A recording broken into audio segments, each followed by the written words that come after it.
Merhaba arkadaşlar, kanalıma hoş geldiniz. Şimdi size bu küçük telefon çantasının tarifini anlatacağım. Gayet şık, güzel bir çanta oldu. Ben bu şekilde düğme tercih ettim. Siz isterseniz çıt çıtla da yapabilirsiniz. Ya da farklı bir şekilde bir kapakta kullanabilirsiniz.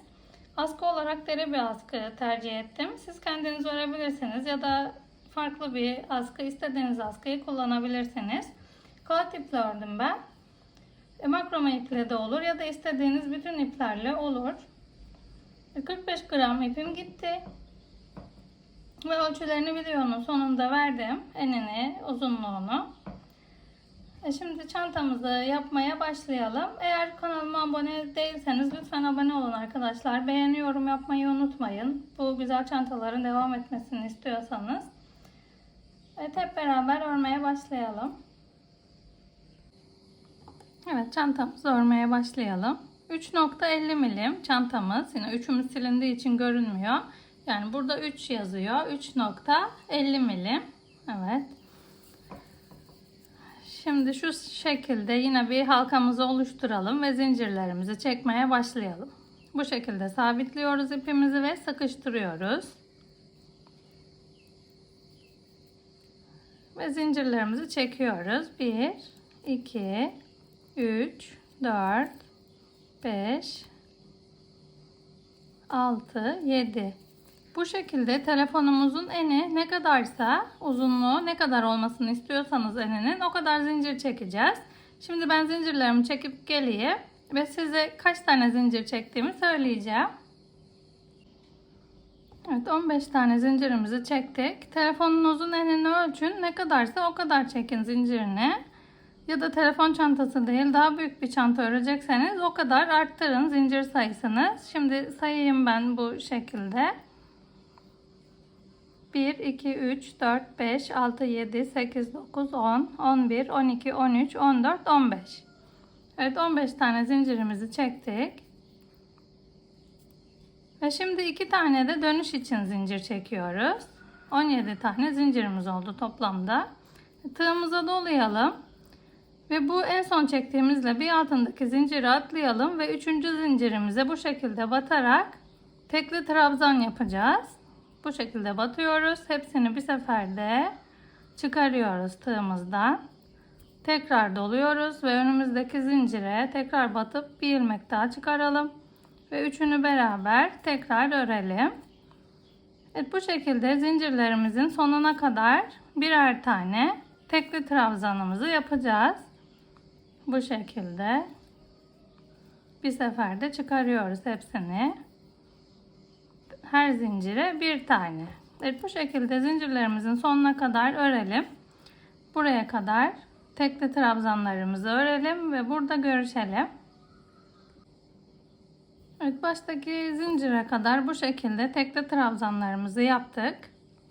Kaç tane tekli trabzan yapmışım onu sayalım. 1, 2, 3, 4, 5, 6, 7, 8, 9, 10, 11, 12, 13, 14 tane tekli trabzan yaptım. Şimdi sonuncu zincirimize 3 tane batacağız. Bu şekilde batıyoruz. Yine bir tekli trabzan. Yine üstüne dolayalım. Aynı boşluğa bir tane daha tekli trabzan. Ve aynı boşluğa bir tane daha tekli trabzan yapıyoruz.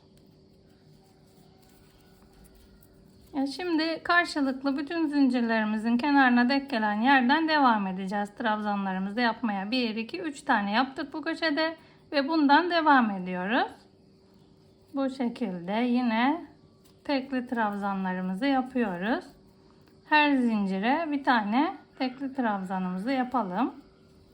Bu başlangıç ipimizi de içinden yürütelim. Kaybetmek için ucumuzu. Evet, her zincire bu şekilde batıyoruz. Karşısına denk gelen yere, aynı boşluğa, yani bu zinciri yaptığımız boşluğa, karşıdaki yani trabzanı yaptığımız zincir boşluğuna, aynı boşluğa bu şekilde batıyoruz. Ve tekli trabzan yapıyoruz. Ve sıra sonuna kadar yine bu şekilde ilerleyelim. Burada 2 tane zincir çektiğimiz yere kadar bütün trabzanların karşısına denk gelen yerlere trabzanlarımızı yapıp gelelim. Evet, sıra sonuna kadar tekli trabzanlarımızı yaptık. Her karşısına denk gelen yere birer tane trabzanlarımızı yaptık. Şimdi burada 2 tane zincir çekmiştik dönerken. Onu atlıyoruz ve burada birinci yapmış olduğumuz trabzanın tepesinden tığımızı takarak bu şekilde ipimizi aldıralım ve bir kaydırma yapalım buraya. Şimdi 2 tane zincir çekiyoruz. İpimize doluyoruz. Ve aynı boşluğa, kaydırma yaptığımız boşluğa batarak bir tane yine tekli trabzan yapıyoruz. Tekrar tığımıza dolayalım. Önümüze denk gelen trabzan tepesine atlıyoruz ve diğerine bu şekilde batıyoruz. Bir tane ikili trabzan yapıyoruz. Tekrar doluyoruz ve aynı boşluğa bir tane daha tekli trabzan yapıyoruz. Evet, bu şekilde tekrar tığımıza dolayalım. Önümüzdeki trabzan tepesine atlıyoruz. Diğerine batıyoruz. Ve buraya üçünü bir seferde çıkararak bir tekli trabzan yapıyoruz. Tekrar doluyoruz. Ve aynı boşluğa tekrar batıyoruz. Bir tane daha tekli trabzan yapıyoruz. Üçünü bir seferde çıkararak. Evet, bu şekilde birini atlıyoruz. Diğerinden devam ediyoruz. Tekli trabzanlarımızı yapmaya. Evet, bu şekilde arada birer tane boşluk kalacak. Bunu atlayacağız. Buna 2 tane yapacağız şimdi. Bu şekilde modelimizi örelim. Burada 2 zincir yaptığımız yere kadar gelelim. Eğer sıra geçişlerini karıştırırım diyorsanız siz buraya bir yer belirleyici takabilirsiniz. Evet, buraya kadar örüp gelelim. Evet, bir sıra boyunca bu şekilde dönüp geldik buraya kadar. Ve yine tığımıza dolayalım. Dolamıyoruz. Şimdi kaydırma yapacağız. Şimdi bu önümüzdeki kaydırma yaptığımız ilmeği atlıyoruz. Ve burada 1-2 tane çekmiş olduğumuz zincir boşluğu vardı. Buradaki zincir boşluğuna bu şekilde batalım. Ve buraya bir kaydırmamızı yapalım. Şimdi burada 2 tane zincirimizi çekiyoruz. 1, 2. Direkt zincir boşluğunun içine battım buraya. Zincirin içine battım. Yine aynı boşluğa bu şekilde batarak bir tane tekli trabzanımızı yapalım. Üçünü bir seferde çıkarıyoruz. Şimdi tığımıza doluyoruz. Ve önümüzdeki bir tane bu ilmeği atlıyoruz. Bu trabzanımıza yapmış olduk bu ilmeğimizi. Önümüzdekini atlayalım ve buna batarak bu şekilde bir tekli trabzan yapalım. Tekrar dolayalım ve aynı boşluğa bir tane daha tekli trabzanımızı yapıyoruz. Evet, yine tığımıza dolayalım. Önümüzdeki boşluğu atlıyoruz. Ve diğer bu altta oluşanın göbeği gibi olan ilmeğe batıyoruz. Bu trabzana değil, buna ikinciye batıyoruz. Bu şekilde üçünü bir seferde çıkarıp tekli trabzan yapıyoruz. Yine doluyoruz. Aynı boşluğa bir tane daha aynı şekilde tekli trabzanımızı yapıyoruz. Bunu atlıyoruz. Diğerine batarak devam edeceğiz. Modelimiz bu şekilde. Aynı alt sırada anlattığım gibi devam edecek. Evet, bu şekilde örelim. Şimdi yine buraya kadar zincir çektiğimiz yere kadar bu şekilde örüp gelelim. Evet, yine bir sıra boyunca örüp geldim ben. Şimdi en son burada en sonuncu trabzanımıza 2 tane yine tekli trabzanımızı yaptık. Ve kaydırma yaptığımız yere geldik. Burada yine aynı şekilde birleştireceğiz alt sıradaki gibi. Buradaki kaydırmaya hiçbir işlem yapmıyoruz. Buradaki zincir boşluğunun içine batıyoruz. Bu şekilde buradaki zincirin bu boşluğa ve buraya bir kaydırma yapıyoruz. Ve 2 tane zincirimizi çekiyoruz yine alt sırada gösterdiğim gibi. Tekrar şimdi tığımıza doluyoruz ve aynı boşluğa batarak yine üçünü bir seferde çıkararak bir tekli trabzan yapıyoruz. Şimdi yine tığımıza dolayalım. Önümüzdeki trabzanı atlıyoruz. Diğerine batarak buraya da yine aynı alt sıradaki gibi aynı boşluğa bir trabzan daha yapıp 2 tane trabzan yapıyoruz. Üstünü doladık. Önümüzdekini atlıyoruz ve diğerine bu şekilde bir tekli trabzan yapıyoruz. Yine aynı boşluğa bir tekli trabzan daha yapıyoruz. Evet, modelimiz bu şekilde. Hep her sırada aynı model uygulanıyor. Farklı bir işlem olmuyor. Döne döne öreceğiz. Evet, bu şekilde modelimiz. Böyle küçük küçük V'ler oluşuyor. Döne döne döne istediğimiz boya gelene kadar bu şekilde öreceğiz. Şimdi ben burada kaç santim olduğunu size söyleyeyim. Siz isterseniz daha geniş yapabilirsiniz. Yine zincir sayınızı tek sayı çekin. Devam edin. Şimdi şu şekilde vereyim. 11 santim. Eni, telefon çantası, küçücük bir çanta. Siz telefonunuzun boyutuna göre enini, uzunluğunu ayarlayın. Şimdi ben kendi telefonumun ölçüsüne göre enini yapmıştım ve uzunluğunu da kendi telefonum kadar öreceğim. Örüp geldikten sonra size ölçülerini vereyim. Evet, ben istediğim boyuta gelene kadar ördüm. Şimdi enini, boyunun ölçüsünü vereyim size. Eni 9 santim oldu. Şöyle 9,5 santim. Ve yüksekliği de, uzunluğu, boyu da 17,5 santim. Şimdi benim telefonumun ölçülerine bu kadar uzunluk yeterli. Siz kendi telefonunuzun enini, boyunu ölçerek ona göre yapabilirsiniz. Şimdi bu sıramıza kadar anlatmış olduğum modeli uyguladım. Yine burada sonda 2 tane biri tekli trabzanımızı yaptım. Ve bu şekilde şimdi nasıl bu son sırayı birbirine bağladım anlatayım. Bu ipimizi buradan çıkaralım. Ve buradaki zinciri atlayıp birinci trabzanın bu şekilde üstünden 2 kanadına batalım. Buradaki ilk başta yapmış olduğumuz tekli trabzanın tepesine. Ve bu ipimizi buradan arkaya doğru çekelim.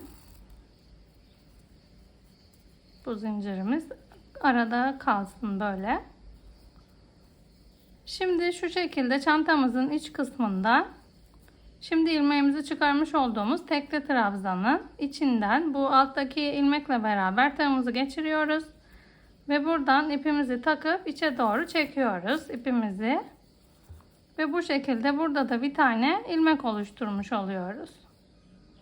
Evet, bu şekilde bitiriyoruz sıramızı. Şimdi bu ipimizi burada içinde yürüterek kaybedelim. Önce bir düğüm atalım. Bir bolarma, bir şey olmasın diye şu şekilde bir tane ipimizi çıkaralım.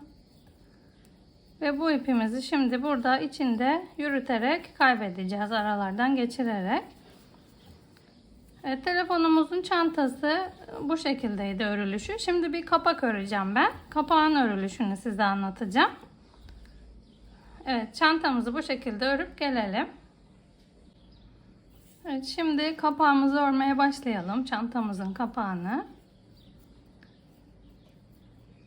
Bu şekilde yine halkamızı oluşturuyoruz. Yine 3,50 milim tığım ve kağıt iple örüyorum. Şimdi tığ işi kağıt iple yaprak örülüşünü size anlatacağım. Yaprak nasıl örülüyor diye. Bu şekilde tığımızı geçirelim. Ve bir zincirimizle sabitliyoruz. Bunu zincir olarak saymıyoruz. Başlangıç ilmeğimiz. Bu şekilde zincirlerimizi çekelim. 18 tane. 1, 2, 3, 4, 5, 6, 7, 8. Evet, 18 tane olana kadar bu şekilde zincirlerimizi çekip gelelim. Evet, 18 tane olana kadar zincirimizi çektik. Şimdi ben size sayayım. 1, 2, 3, 4, 5, 6, 7, 8, 9, 10, 11, 12, 13, 14, 15, 16, 17, 18. 18 tane çektikten sonra şimdi buradan geriye doğru dönüyoruz. 1, 2, 3, 4, 5, 6, 7. 7. zincirimize bu şekilde tığımızı sabitleyelim ve buraya bir tane sık iğne yapıyoruz. Bunu yaprağımızın ucuna gelen yeri burası.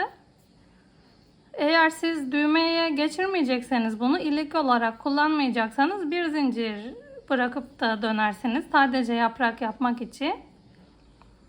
Evet, şimdi hepsine birer tane sık iğnemizi yapıyoruz. Zincirlerimizin üstüne bu şekilde birer tane zincirlerimizi yapalım. Bu şekilde. Evet, hepsine birer tane sık iğnemizi yapıyoruz ve geliyoruz.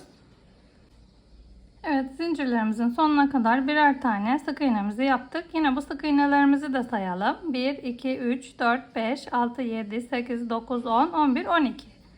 12 tane sık iğnemizi yaptık. Şimdi burada 4 tane zincir çekeceğiz. 1, 2, 3, 4. Evet, 4 tane zincirimizi çektikten sonra buradaki en son batmış olduğumuz sık iğnenin karşısına denk gelen yere aynı boşluğa bu şekilde batalım. Ve bir sık iğne de buraya yapalım. Şimdi yine zincirlerimize bu şekilde batarak hepsine birer tane sık iğne yapacağız. Bu şekilde hepsine birer tane sık iğnemizi yapalım. Evet, bu şekilde sık iğnelerimizi yapıp sıra başına kadar gelelim. Sıra başına kadar sık iğnelerimizi yaptık. Siz isterseniz bu ucumuzu içinde yürütebilirsiniz. Ben daha sonra gizleyeyim. Unutmuşum şimdi içinde yürütmeyi.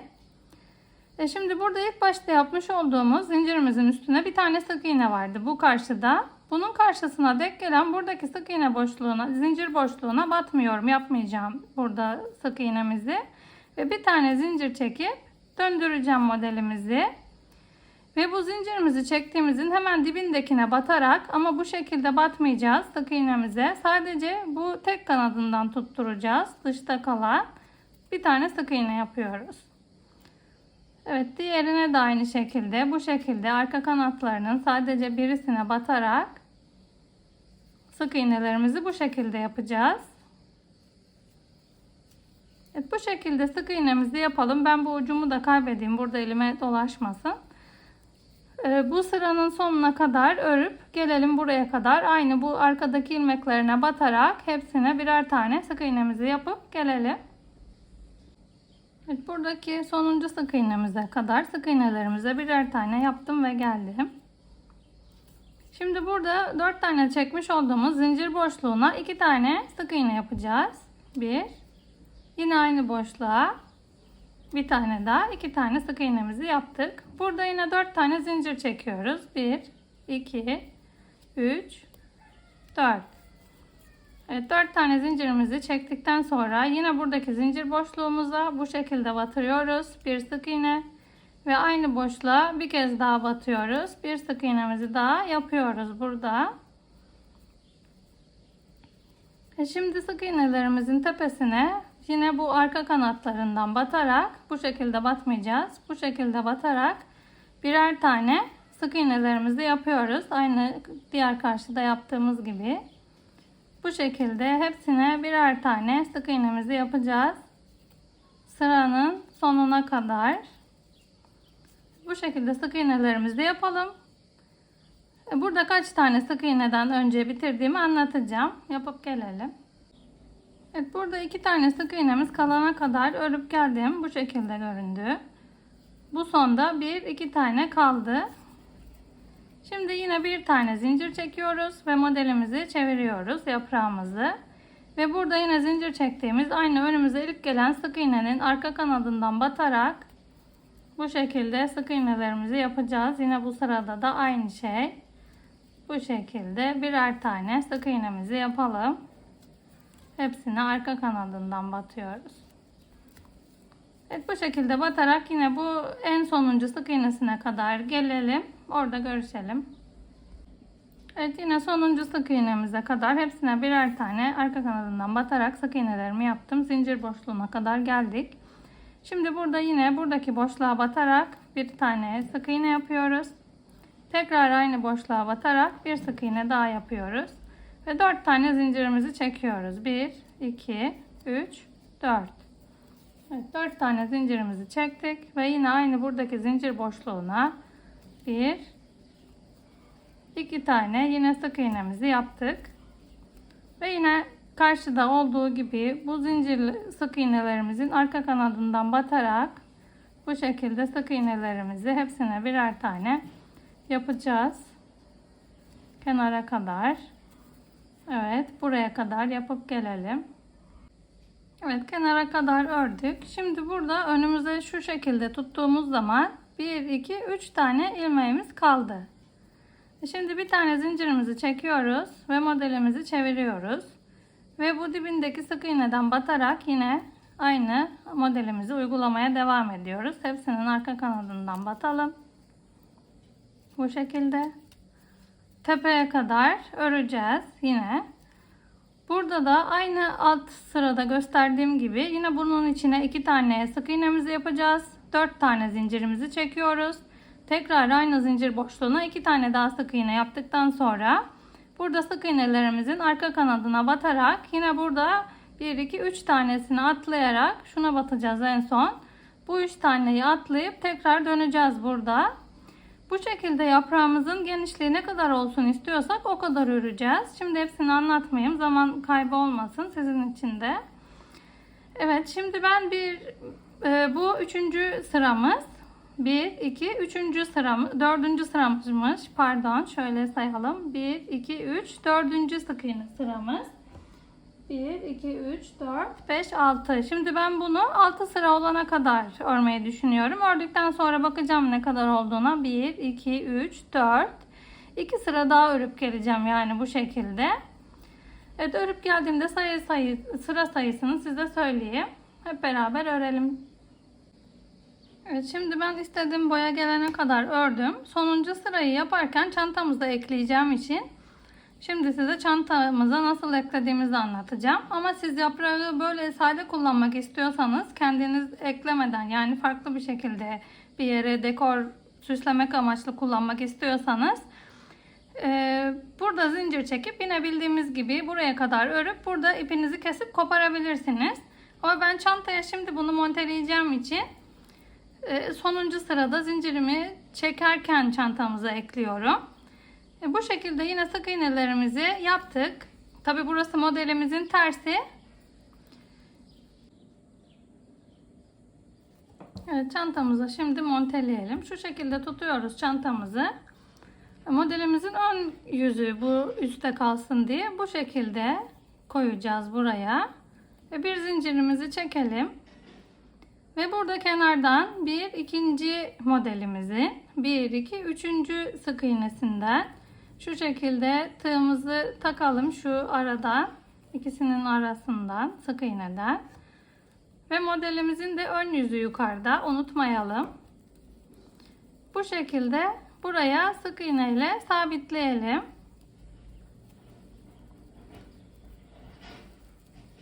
Ya bir zincirle sabitledik. Şimdi bu bir tane zincir çekiyoruz araya. Ve önümüzdeki sık iğne modelin diğer tarafına denk gelen bu şekilde sık iğneden de geçiriyoruz tığımızı. Ve buraya da bir sık iğne yapalım. Yani bu şekilde. Şimdi bir zincir daha çekelim. Ve buradaki zincir boşluğuna batarak sık iğnelerimizi yapıyoruz. Yine bir. Bu boşluğa 2 tane sık iğne yapıyorduk. Aynı modeli uygulayacağız yani sıra sonuna kadar. Bu önümüzdeki sık iğnelerinde yine arka kanadından batıyoruz. Ve sık iğneler yapıyoruz. Sıra sonuna kadar bu şekilde öreceğiz. Evet, monteleme işlemi bu şekilde, birleştirme işlemimiz. Şimdi bu şekilde batarak burada 3 tane kalasaya kadar yapıyorduk biliyorsunuz modelimizi. Alt sıralardaki gibi. 1, 2, 3. 3 tane kalana kadar buna kadar burada arka ilmeklerine batarak birer tane sık iğnemizi yapıyoruz. Ve modelimizi bitireceğiz. Evet, yapalım buraya kadar. Evet, sona gelene kadar sık iğnelerimizi ördüm. Yine burada 1, 2, 3 tane ilmeğimiz kaldı. Şimdi burada bir tane zincir çekiyorum. Ve ipimizi keseceğim. Kaybedeceğim ucumuzu da. Bu ilmeğimizi buradan çıkaralım. Ve burada aşağıya çekerek ipimizi alta doğru şu iki kanadından batalım. Ve bu zincirimizi arkaya doğru çekiyoruz. Modelimizin tersinde kalsın. Bu şekilde bitişimiz. Şimdi bu ipimizi burada aralarından geçirterek kaybedeceğiz. Daha ince uçlu bir tığ alayım, daha kolay olur kaybetmesi. Bu şekilde buraya sabitleyebiliriz. Bozulma yapmasın diye şu şekilde bir düğüm atabiliriz.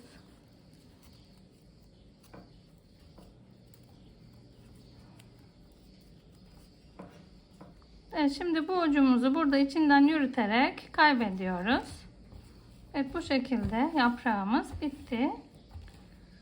Bu ipimizi daha sonra burada kaybedelim. Şimdi ben ne yapacağımı anlatayım. Bu şekilde diktik. Böyle görünüyor. İçinde telefonumuz var.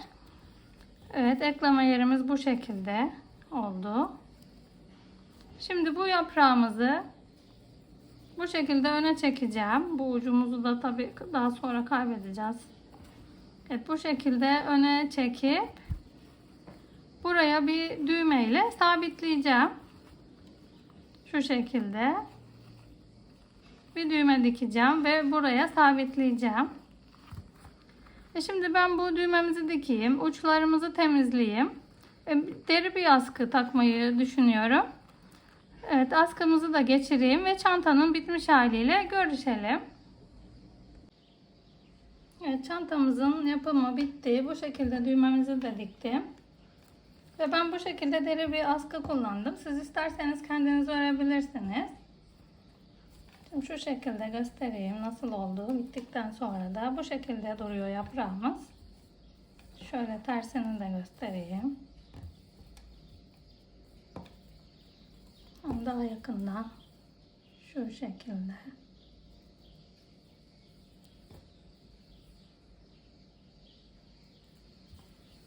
Bu şekilde birleştirdik. Çantamızı ördük. Ve içi de bu kadar. Gayet güzel. Şimdi ölçülerini vereyim. Ve çantamızın eni 9,5-10 santim. Çantamızın yüksekliği 17,5 santim. 45 gram ip kullandım bu arada. Şu şekilde düğmemizi geçiriyoruz. Evet, 45 gram ip gitti. Gayet az bir ip gitti ve çok güzel bir çanta oldu. Telefon çantası oldu. Bu tariflerimin devam etmesi için lütfen beni Instagram, Facebook ve Pinterest'te de takip edin arkadaşlar. Hepsinde sayfalarımın, kanallarımın ismi Funda'dan El İşleri. Evet, şimdi eğer yapmak isterseniz kolaylıklar dilerim hepinize. Farklı değişik çanta modelleriyle görüşmek üzere.